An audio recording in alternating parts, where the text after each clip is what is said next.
Cittadini preoccupati per la loro salute, quelli che si sono ritrovati presso la sala civica del comune di Caridavid.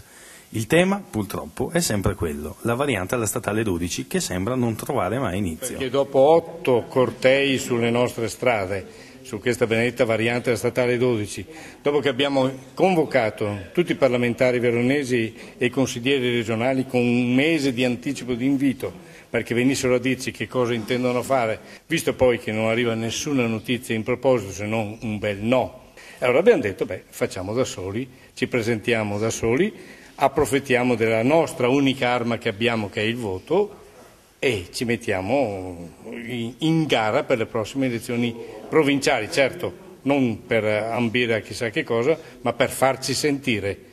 Proposta nata per l'appunto da un malcontento che accomuna gli oltre 60.000 abitanti interessati alla variante. Aiutati che il ciel ti aiuta, il motto che li unisce. Come progetto Nord-Est abbiamo appoggiato fin dall'inizio i comitati di quartiere per la lotta sulla variante alla statale 12.